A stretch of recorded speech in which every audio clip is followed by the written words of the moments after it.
first thing, doing a CPR, you call the doctor and first check the safety of yourself. Is the person fainted or it's a snake bite? No, somebody will be holding the pain or something like that. It is like that, or it is an electrical shock. First, you need to see the look at the environment of that. If the environment is safe and there is nothing wrong with the environment, there is nothing wrong with the person. Then you first time go and try with the person, and you have to wake him like, "Are you okay? Are you okay?" You have to wake him like this. We have to And tap if he's it, not right? Waking him, Tap it. So you just tap it here and you just take him. Are you okay? No. Yes. If he's still not responding, then you'll have to check. Keep your fingers here, and you'll have to check whether the heartbeat is fine. Even if the heartbeat is not, if it is not abnormal, then you have to keep your nose, keep it here and check.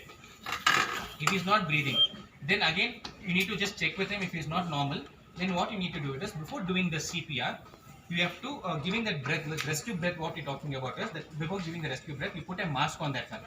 So you always need to put your hand below the neck, and you have to little make him like this. You just sleep it, just take it little up like this. It has to be like this. Why we need to put his head down and take his neck little up is, there is a windpipe, right? When we stand it like this, the windpipe goes like this and it comes down, right? It takes a 90-degree turn and it comes down. When the person is lying down and the neck is like that, what happens? It's a straight line, so that whatever the oxygen when you try to give to the person directly goes inside. It doesn't take some time. It gets blocked here because he's not breathing first of all. So if it is like this, if you're giving it, I'm not able to breathe normally. What is the point in giving it? So you have to make it like this. You have to make it little like this. If you make it like this, so yet there is the blockage is opened up for you. So when you're giving that rescue breath, it directly goes to the parts of the body where it is required for. This is one thing which you need to do. And second thing, you have to close the nostrils when you're doing a rescue breath, because we don't have that mask.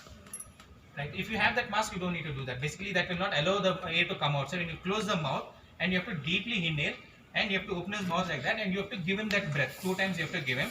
So once you have done with that breath, you give it. No, you have to always keep it. If there is there will be different kind of a people, left-hander and right-hander. Whichever you got the power has to be at the bottom. Right? The more the power, you always need to do it like this. Hold the fingers like this. Then you'll have to do it like this. You have to keep it. There is a rib cage here, right? There is a rib cage which is getting divided. So in the middle of the rib cage, you have to just keep it in the middle of the rib cage. Then you have to do it like this. Then you'll have to pump it. The pump should be somewhere around 2 inches. It has to go deep, right? 2 inches. Something. It is very, very as per that, when they were showing some British rule, they were showing 1.5 to 2 inches. It is like somewhere around this deep. It has to go. See if you can show that much. We have to do it, because if you feel that it is going to pain for the person you're doing it, there is no point in doing it. There is a rib cage. Why I'm telling you 2 inches? Yes, like Meera was getting shocked. 2 inches is a very deep length, because there is a vertebrate here, right? You have the vertebrates over here. Then it is, your heart is inside that. You're trying to do it for your heart, not for your vertebrates. So when you're doing it for your heart, it has to go that deep. So you have to do it 30 times. And more doing like that, you should not do like this and do 30 times. It should not be like that. You have to be on your knees, right? You have to be on your knees, and then you do it. No, what happens is, your entire strength of the body comes onto your wrist. And moreover, you should not bend your arm. When you bend your arm and you do it, no, your strength goes to your back. It will not be like this. If you bend it, you bend your hand like this and you do it, the power of your wrist is not getting completely. The power of your body is not on your wrist, but it is again going back to your back only.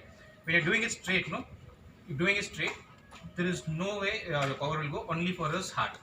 So it will completely go here, and it will be, we can clearly pump him for 30 times you have to pump. So once the 30 times it is being pumped, then we have to again check if he is okay. He has to wake up. If he doesn't wake up, again what we need to do it is, again we need to rescue breath. Thanks, ma'am. So 2 times we have to again